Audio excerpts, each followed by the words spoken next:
I will see you at the end with some questions. Thanks, Matt. Just moving the slides on, just to cover off the agenda for today's webinar. As Matt said, the title of the webinar is VAT issues associated with corporate transactions. And this slide just reinforces what we're going to cover today. So up front, we will have a very nice, easy, gentle introduction into some basic VAT concepts. For some, it will be a refresher. For some, it may well be new. Then we'll move into corporate transactions by way of shares, whether that's a share issue or a share sale. And there is a clear distinction, an important distinction from a VAT perspective. We'll then start to talk a little bit about the due diligence process and what we as VAT advisors get involved in, whether we're acting for a seller or a buyer, where transactions take place by way of shares. We'll cover the very important and ongoing evolution around VAT recovery on transaction costs associated with transactions that are made by way of share sales. We'll address holding companies and their sensitivities around VAT and VAT recovery. And then we'll talk a little bit about some latest updates on HMRC and administration and practicalities. Then we'll move on to another subset of corporate transactions, those that are undertaken by way of trade and asset deals.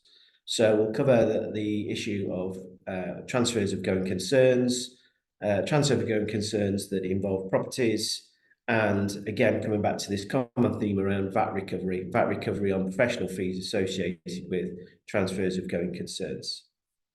So if you just move one on, please.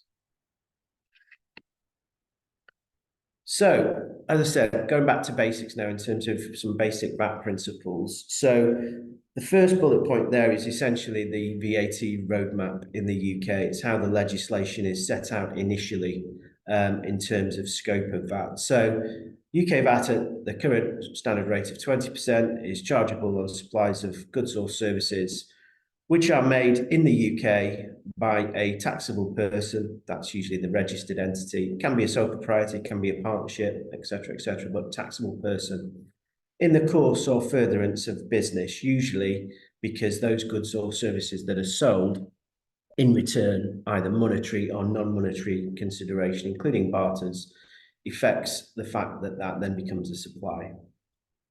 So in terms of different types of VAT treatment, if we get past that first opening part, supplies can be zero rated.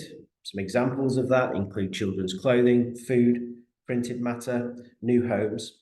Some items can be reduced rated at the reduced rate of 5%. I'm thinking of an example there that might be construction services that relate to the conversion of commercial to residential property. But the important point is that both zero rated, standard rated 20% and reduced rated type supplies are taxable supplies, which give the right to VAT recovery. Other types of supplies, which are still considered economic activities, can be exempt supplies. So, for example, in terms of this presentation and corporate transactions, that includes sales of securities, granting of credit, loans, etc. Other examples include land that's not been opted to tax, supplies in the education sector, and health and welfare supplies. And then finally, there's outside the scope of that. So things like dividends, intra-group supplies made between members of the same VAT group, transfer of going concerns, which we'll cover later, etc. And other items such as grants or donations that are freely given. So as I've reiterated, the key point around the nature of these types of supplies is the impact it has on VAT recovery. So as I've already mentioned, taxable supplies give right to VAT recovery, exempt, and some types of outside the scope of VAT or non-business supplies do not. So moving further with the VAT roadmap, a VAT registered business, a taxable person, can only recover VAT where it relates either to an actual or intended taxable supply, or it relates to what we've referred to as out-of-country type supplies, which will be taxable if made in the UK. A further category of supplies where VAT recovery carries the right of deduction is in relation to certain specified type supplies that are listed in the Specified Supplies Order 1999. And some of those relate to financial services and insurance type supplies, which are made to non-UK counterparties. And we'll cover that in a little bit more detail later. A VAT registered business also needs to take care to only recover VAT where it is properly evidenced, so that it is the recipient of a valid VAT invoice, or perhaps a less detailed or modified invoice. That's sometimes dependent on the values involved, but certainly not documents like requests for payments or pro forma invoices. Also, there are certain types of VAT that is automatically or statutorily blocked. And I'm thinking things like business entertaining costs, the purchase of car fleets, or white goods in new homes, which are costs that are incurred by house builders and developers. So moving on. So transactions by way of shares, corporate transactions by way of shares. I said already that there is an important distinction between the sale or transfers of shares in a corporate body in return for consideration when compared to the issue of shares. So the sale or transfer of shares is an exempt supply if made, i.e. sold or transferred, to a UK recipient. And that's clearly identified in the law at Schedule 9, Group 5, Item 1. However, there's also another type of category of share sale, which does give the right to recover, as I've already mentioned. It's an outside the scope of VAT supply, but if it's made to a non-UK counterparty, then it carries with it the right to recover VAT. But predominantly, we will be talking about sale or transfer of shares to a UK recipient, which is an exempt supply. The issue of new shares, however, is treated as outside the scope of VAT, i.e. it's a non-supply, and that follows an important European case decision of Krebs-Technic back in 2005. And again, the importance of the distinction relates to VAT recovery. So if you incur VAT relating to the exempt supply, it's non-deductible. But if you incur VAT on professional fees that relate to the issue of shares, then the VAT recovery position will depend upon your overall VAT recovery profile, because the cost will deem to be an overhead of the business. It's also important to recognise that where the sale of shares takes place, as opposed to trading assets, which we'll cover later in the presentation, then that means that there is a change in ownership of that company, and therefore a buyer or an investor is acquiring the VAT history of that target entity, warts and all. So that risk, or that transaction risk that transpires from these types of acquisitions, will require specialist review, and hence the need for VAT, or as part of the broader tax due diligence review. Okay, moving on. So it's important to recognise that there can be different considerations as to whether or not you're acting for a seller or a buyer in a due diligence process. And here at Claritas, we get involved in lots of M&A type activity, whether they be trade purchases or trade sales, or whether they're private equity backed acquisitions and disposals. And I spend a lot of my sort of day job, much of the time, involved in those types of transactions. And tax due diligence is likely to form just one of many due diligence work streams. So it's likely to include financial due diligence, legal due diligence, IT, environment due diligence, etc., etc. So a full health check of the business being sold or bought. Vendor due diligence often takes place for a seller in preparation for a sale. And it can be useful for the buyer or the buyer's advisors to see the results of the vendor due diligence, but caution should be made, as legally no reliance is made available to the buyer in relation to the outputs and the findings of that review. Acquisition due diligence, where one is acting for the buyer or an investor, Often it's in conjunction with a financial due diligence provider, so we get brought into transactions as part of the overall financial due diligence, and we may be instructed in that way.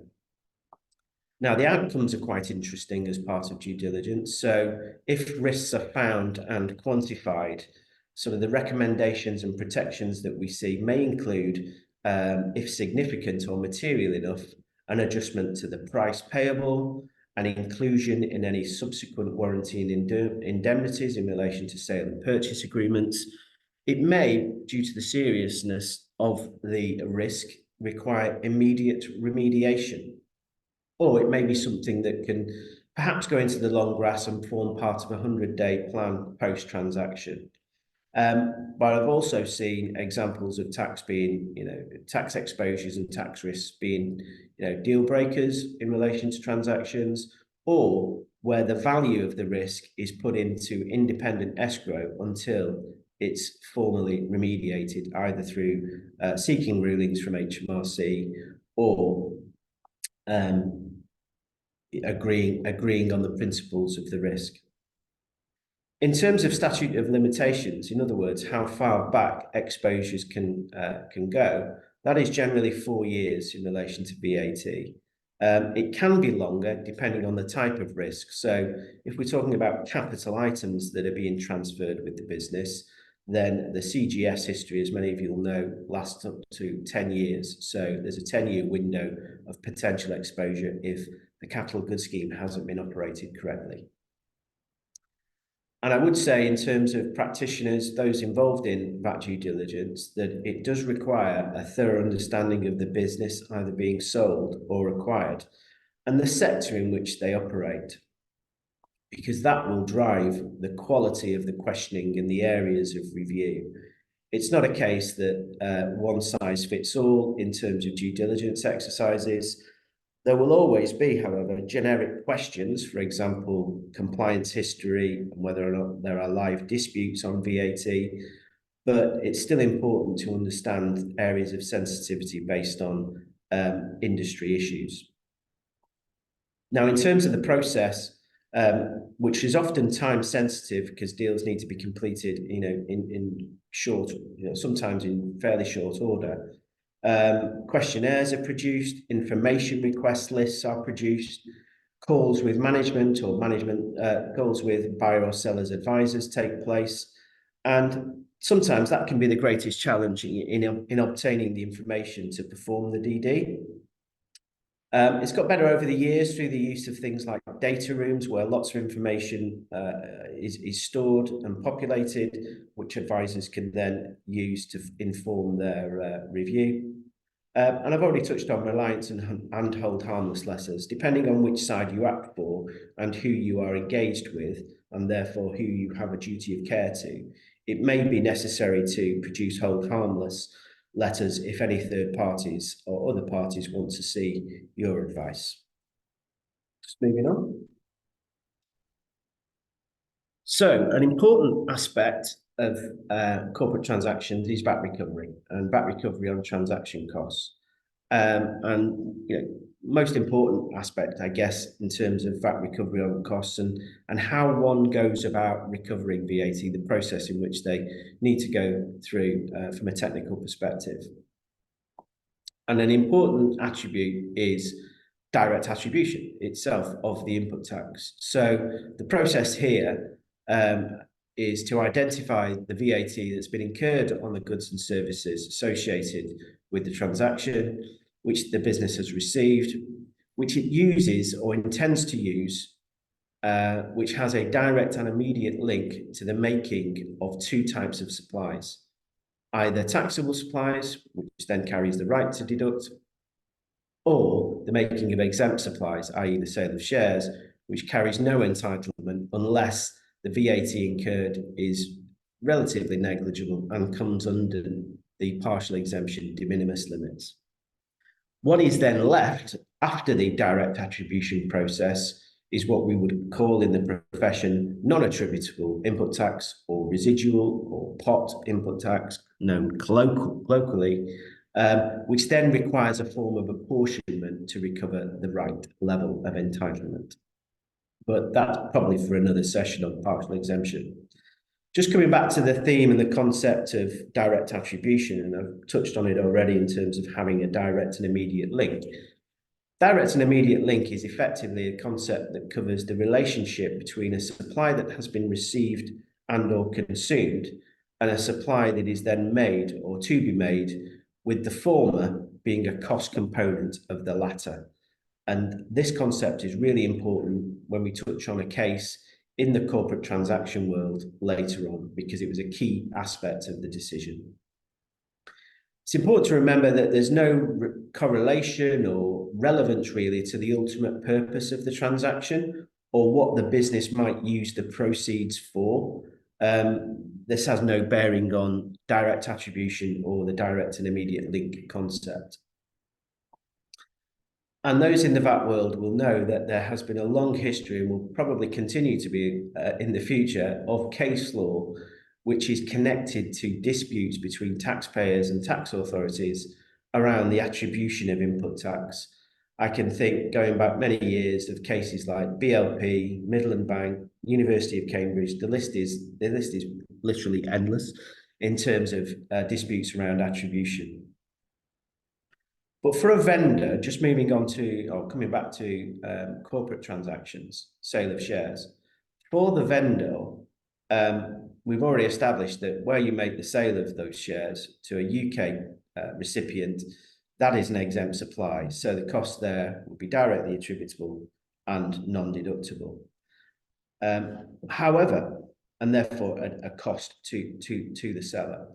However, it's still important to assess whether or not some of the costs of the professional advisors can, from a VAT perspective, be removed. The VAT can be removed at source effectively on the basis that their supplies will be exempt. So if you have financial intermediary services supplied by a corporate finance provider or a corporate finance house who is acting between the buyer and the seller, and they qualify, their services qualify for exemption, then there's no VAT cost to worry about for the seller. And furthermore, HMRC still accept, and it's often a case of seeking HMRC agreement or a bit of a horse trade between HMRC and the taxpayer, but they do often accept that some costs in relation to a share sale or part of the process of share sale will still be recoverable if those costs relate to services which have a wider business purpose and not directly attributable to the share sale, especially if they are incurred before a mandate has been agreed as to whether or not the sale should be by way of a share sale. Whether or not a deal actually succeeds or whether it's aborted at the 11th hour doesn't matter in terms of VAT recovery. They follow, on abort projects, the costs follow the same VAT treatment as we've already addressed. Now, there's been some recent litigation which is, squarely meets the issues that you would go through in relation to VAT recovery on share sales. In the case of Hotel Latour, which is a Court of Appeal judgment, is the last judgment. There was two decisions at the first tier tribunal and upper tier tribunal, which gave the taxpayer and the wider VAT population, some hope that VAT recovery could be successful in relation to a share sale. But the Court of Appeal judgment has turned that down, principally on the basis that the costs involved of the share sale, which effectively was used to fund hotel expansion. And so they sold a subsidiary that owned a hotel and ran a hotel in Birmingham in order to fund the development of a new, brand spanking new hotel in Milton Keynes, arguing that there was a direct and immediate link between the costs incurred and the future business activities of that new hotel, which would be taxable. The judges in the first tier and the upper tier tribunal agreed that was the case, but the judges in the Court of Appeal overturn those judgments in favour of HMRC, saying that there was no direct and immediate link, and actually the direct immediate link was to the sale of the shares, reaffirming the decision in BLP. So hope has been dashed for the short term. It remains to be seen whether or not it will be appealed to the Supreme Court. Just moving on. So that's for the vendor. Let's cover the position for the buyer in terms of VAT recovery on transaction costs. So if this is a normal trade buyer, it's not involving any private equity investor at all. A trade buyer buying, a company from someone else within the trade or another corporate, the VAT incurred on the transactions cost is likely to be an overhead cost and recovered in line with the buyer's overall VAT recovery position. So if that buyer only makes taxable supplies subject to VAT, or indeed at the 0 rate or reduced rate, then the VAT will be recoverable if the purchase is essentially an extension to its existing taxable activities. The position is different and made a bit more complicated if the structure of the transaction or the background to the transaction involves a private equity buyer looking to invest in a target.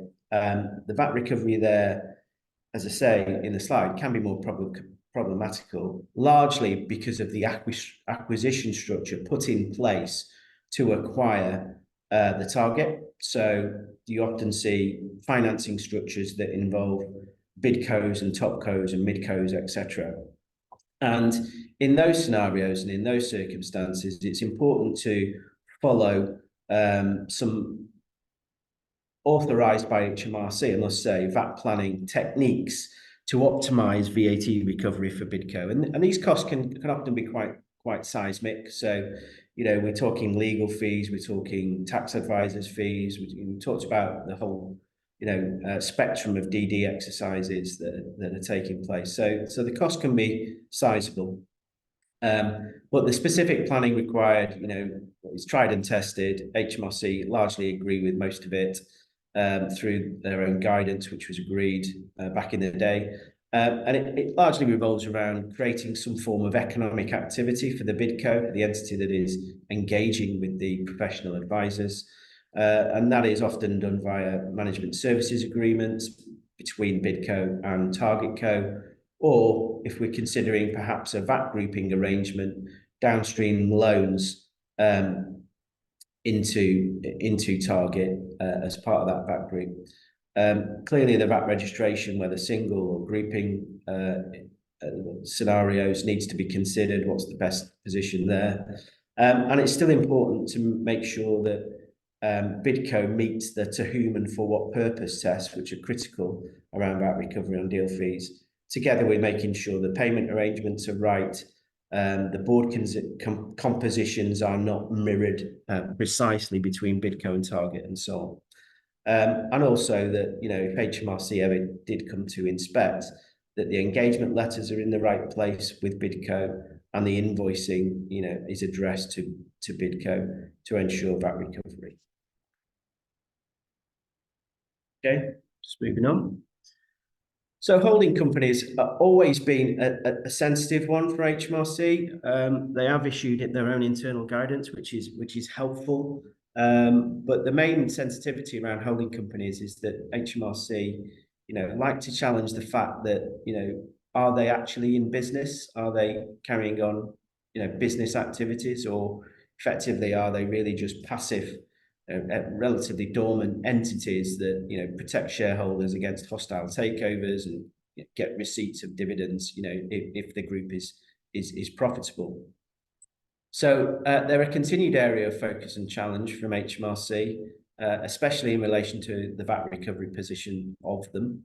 And especially in the context of M&A activity, it's not possible to look through to sort of the ultimate purpose of a sale of shares by the holding company in a wholly owned subsidiary to recover VAT on those shares, as the judgment in Hotel Latour reconfirmed. So it doesn't matter what, ultimately the share proceeds are going to be used for. It's what that holding company does that links to the VAT recovery position. So I've already mentioned, this idea around, is it undertaking a genuine business activity for VAT purposes, or whether it's really a passive vehicle, not carrying out any business activities. Whilst VAT grouping a holding company with a wholly owned trading fully taxable subsidiary, is permitted in law and practiced by HMRC, it doesn't in itself guarantee VAT recovery, unless, and this is the critical point, the costs incurred by the holding company relate to taxable supplies either it makes or would make if it wasn't in the VAT group, or are for the benefit of the VAT group as a whole. And HMRC in their internal guidance do say that VAT recovery can be made by the holding company if it relates to stewardship type costs, i.e. incurred on behalf of and for the benefit of the group as a whole. Okay, moving on. At this point, I just want to sort of mention that HMRC, and it's fairly hot off the press, and I'll come on to the context in a second, but the overall issue around VAT recovery on costs incurred in deal fees remains an area HMRC will scrutinise and challenge. I think in terms of advice to taxpayers, be proactive in relation to the steps that are required to optimise your VAT recovery. As I said already, it can be a big number, so getting it right is important. And not getting it right and it being a sticking cost at 20%, could materially affect working capital going forwards for the new acquisition. And as advisors, we say to taxpayers, and our clients, that they should be alive to the possible inquiries. There is a 4-year statute of limitation period, and there's also in the VAT world, behaviour-based penalties. So, just acting in a blasé manner and recovering it without putting the steps in place and without doing the right due diligence, can cost penalties too. So, hot off the press in terms of that context is, I've seen lately particular focus from HMRC on new bidco VAT registrations. So certainly in the PE world or in the investor world, where new bidcos are set up, registered, and they do put the management services agreement in place with Target.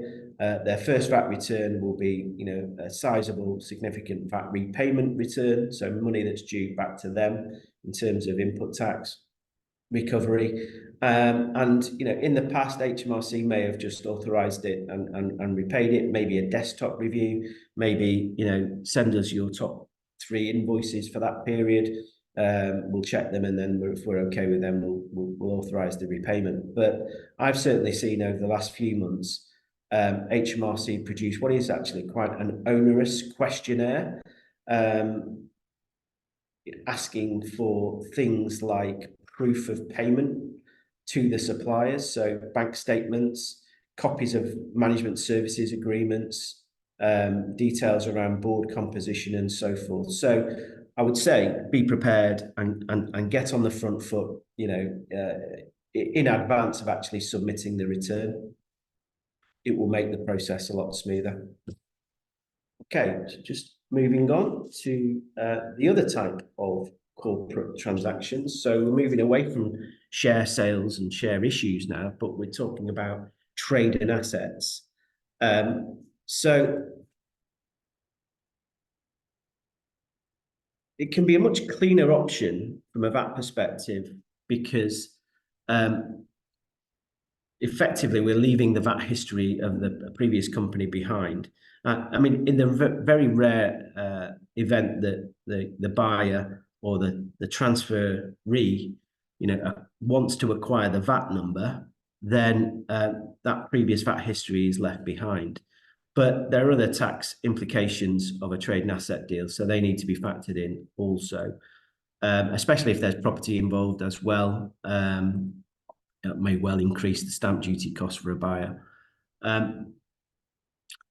One of the things that is relevant and is usually on a checklist around trade and asset deals, if you're acting for a buyer, is to understand whether any capital items are being included in the transfer and whether or not CGS adjustments, including required CGS records, will flow through for the new buyer to carry on with those adjustments each year, depending on where you are in the 10-year life cycle. So capital goods scheme is often reviewed.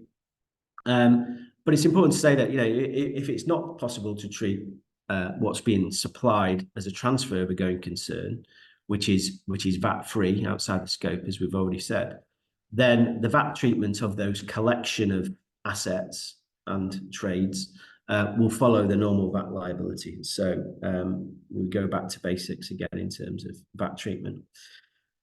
So transfers of going concerns are treated as neither a supply of goods or services, so outside the scope of VAT. The legislative authority for that is the Special Provisions Order 1995, which contains the 6 TOGC conditions, which are on screen. So some of these are largely substance-based, so what effectively has happened in reality. So have the trading assets that are going to be used by the transferee, to carry on the same kind or similar kind of business as that carried on by the transferor. If it's only a part transfer of business, is that part capable of separate operation? The effect of the transfer is to put the transferee in possession of a business which can be carried on as such, operated as such. And I think that links into the fact that, there's not a series of consecutive transfers. So effectively, you can't mothball a business and then transfer it as a going concern. It has to be alive before transfer and then live thereafter. And as it says there, it must also be a going concern. It must not be a series of immediately consecutive transfer of the business. So from A to B to C, if that happens in really short order, effectively flipped on day one from B to C, then there's no TOGC carried on by, there's no business being carried on by B. So the TOGC fails. Although I think that's not in point in Scotland, where there are different rules around conveyancing, I think, and selling of businesses. So just a slight tweak there. But a housekeeping point, again, where the transferor is a taxable person, the transferee must already be registered or become registered as a result of the transfer. So the previous year's VAT registration thresholds or revenue from a registration threshold perspective gets carried on to the transferee. So 9 times out of 10, both parties would already be registered, but it's just something to look out for. And so if the TOGC conditions are met via the order as set out there, TOGC treatment is mandatory. It's not a discretionary scheme. You can't choose to apply TOGC. And the consequences of getting it wrong, so treating something as outside of the scope of that, and then HMRC coming along and saying, no, actually, this is not a TOGC, VAT should have been charged, can be important, especially we've talked about penalties. And whilst it might be sort of cash flow in that, it should wash through the supply chain if the recipient is fully taxable and can get full VAT recovery, that's not always the case. So we need to make sure that we are getting it right, and that certainly if I'm an advisor, I'd be wanting to make sure that there was sufficient contractual protections in place in the business transfer agreement for my client should one of the parties fail in their obligations around TOGC. So just moving on, and I'm just going to cover off a couple of extra sort of housekeeping points, really, where there's a sale of trade and assets that involve properties. So there's a few extra steps required in order for the VAT-free TOGC treatment to apply. And this is important, clearly, because of the extra stamp duty that would be saved around TOGC, because stamp duty is calculated on a VAT-inclusive price. So if we can remove VAT out of the price of the deal on the properties, then it's cheaper from a buyer's perspective on SDLT. So if the property is a commercial property and it's been opted to tax, then the transferee must similarly make that option to tax by the relevant date. And the relevant date here is defined as being the tax point. So often taxpayers are caught out where a deposit is paid, a non-refundable deposit is paid directly to them. That in itself creates a tax point.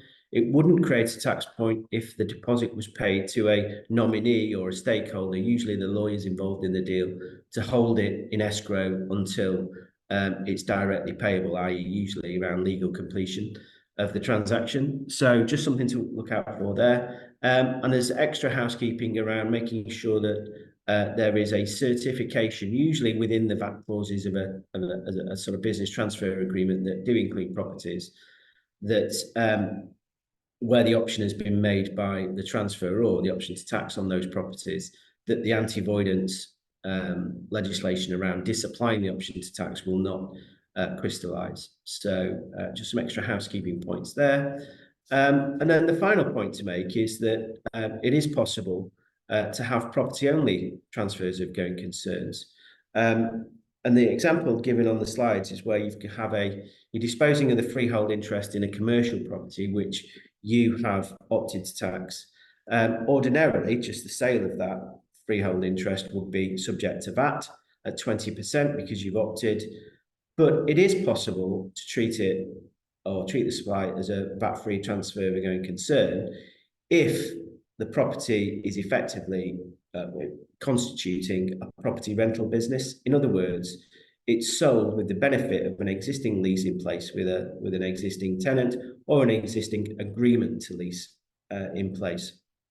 As I've already mentioned, that is likely to reduce the amount of SDLT payable by the purchaser, so the buyer will be happy. The extra housekeeping steps that I've referred to above also still need to be met. And again, because those extra housekeeping measures need to be met, then they should be enshrined in the transfer agreement, and contractual protection for either party should one of the parties fail on those obligations is important. So yeah, that's it. So brings us to the end. Oh no, it doesn't. It doesn't. Sorry about that. We have a last slide. Sorry. We're coming full circle here, really. So we've talked about that treatment of trade and asset deals. But again, coming back to this common theme around VAT recovery on professional fees, just as we did on share sales and share issues, VAT recovery on professional fees that are associated with transfers of going concerns. So as we've already mentioned, TOGCs are neither a supply of goods nor of services, so they're outside the scope of VAT. And the position depends on whether or not you're the transferor or the transferee. So if you are the transferor, then the VAT recovery on the costs incurred, on professional fees incurred in relation to that sale, you still need lawyers to draft the business transfer agreements. You might need a tax advisor to review the warranties and indemnities and so on. It's treated as an overhead of the business being transferred. So if the business prior to it being transferred generated taxable supplies, then the VAT recovery on those professional fees would be recoverable. For the transferee, it depends on what the business is going to be used for. So here, VAT recovery on costs incurred will depend on what the trade and assets being transferred will be used for. And if they are to be used to generate taxable supplies, once the acquisition takes place, then VAT recovery will be permitted. And again, those positions are backed up by case law. And the final point, which it can be rare, but it's something to just watch out for, I guess, is whether or not trade and asset deals which are acquired by a partly exempt VAT group, there are anti-avoidance traps, largely around valuations, but also making sure that then TOGCs are not used as a vehicle to avoid VAT recovery that wouldn't otherwise be there. So just something to look out for. And that brings us to the close. And any questions? Thanks, Richard. That was excellent. Certainly a lot to think about when it comes to an indirect tax perspective on both share sales and asset sales. So certainly not something to be overlooked. And as we both know, the numbers can be material in either case, can't they? So yeah, well worth taking advice from a VAT perspective. So we've had three hopefully quick questions for you to answer that have come through via the Q&A. So I'll go with the first. Which is, what are the most common grey areas when considering whether a transaction constitutes a TOGC? Oh, that's a good question. In my experience, one of the things that I don't think HMRC have ever got totally to grips with, in relation to definitive guidance, is where um, there's sort of a portfolio of trade and assets being sold, some of which are live, some of which may have been mothballed or lie dormant. I'm thinking, let's say, a retail empire that has some closed shops, but also some open shops and trading shops. Can the whole of the transaction, because it will be structured as a whole portfolio transaction, constitute a TOGC? So that's quite a grey area, and can be quite difficult. The same applies for sort of property portfolios as well, in terms of we talked about property rental businesses, and where you've got a portfolio of properties, some of which are tenanted, some of which are yet to be tenanted, and therefore those properties in isolation don't all equate to a live business. So in that sort of set of circumstances, can TOGC treatment apply in totality? So yeah, that those are two common ones that I find sometimes I struggle with, and sometimes unhelpfully HMRC uh, won't necessarily have the guidance to respond, or they will use the response of, well, it's a self-assessed tax, you should find out for yourself and apply what you think is appropriate. Got it. Okay. Another one's just popped up, which may need a follow-up, Richard, but it's from Andy Wilson. It says, can a tenant benefit from the TOGC rules when buying the property it currently rents?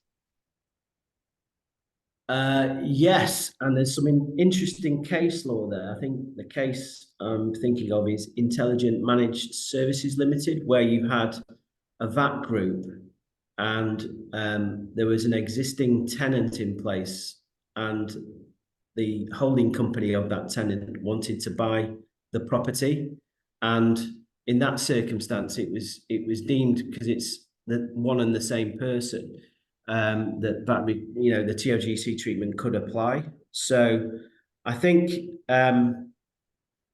it certainly is possible, if he wants to buy it. Okay, brilliant. And Andy, we can certainly follow up with you on that afterwards if you want a bit more detail on that. So question three now, Richard. What can I do to prepare for HMRC inquiries, challenge, refusal to refund, Bidco's first VAT repayment return, which consists of VAT incurred on acquisition costs? So I suppose, yeah, that's in the share acquisition context, isn't it?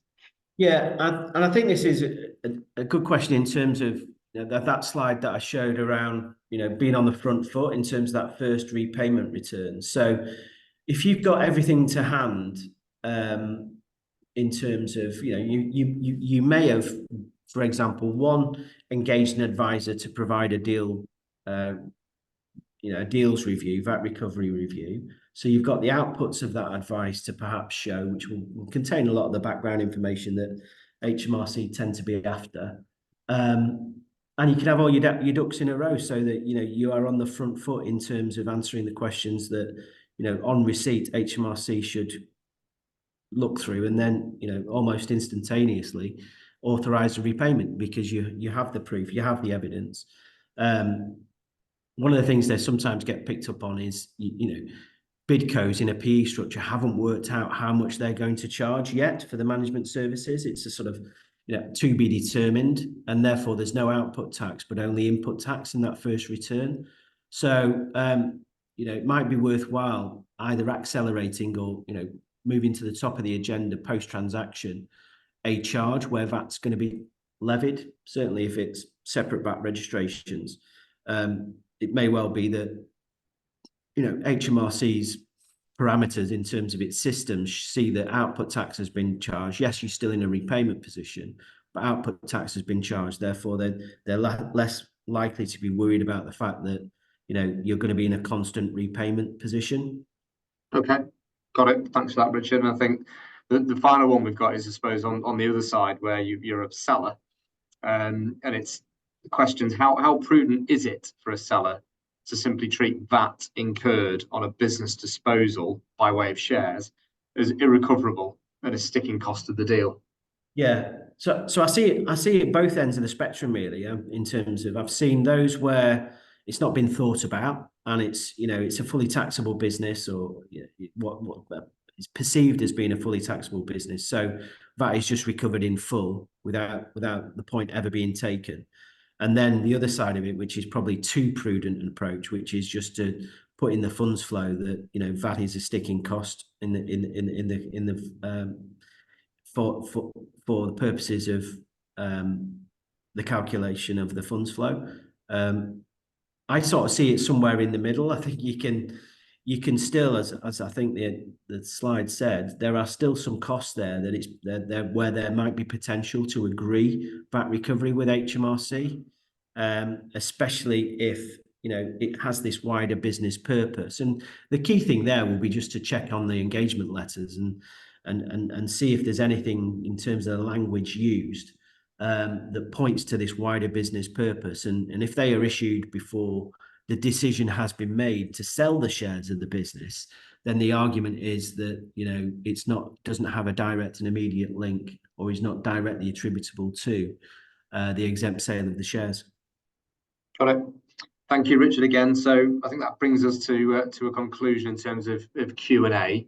Thanks once again, Richard, for hosting this, and obviously putting a lot of time into the preparation of the presentation, which I think has been excellent. As I mentioned at the outset, this is the final of our 6 in our series that have run from January this year to June. They'll all be available in recorded format upon request. So if you do want to go back over any, please do. They're CPD qualifying, so it gets those hours up for for everybody on their CPD.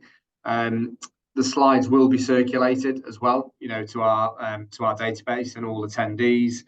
And as I also mentioned at the outset, we'll be releasing the dates for our 2025 series, probably September time. So in the meantime, any questions whatsoever, just contact us on the via the Claritas website, or if you've got a contact at Claritas, directly to them. Thanks everybody, and have a good afternoon.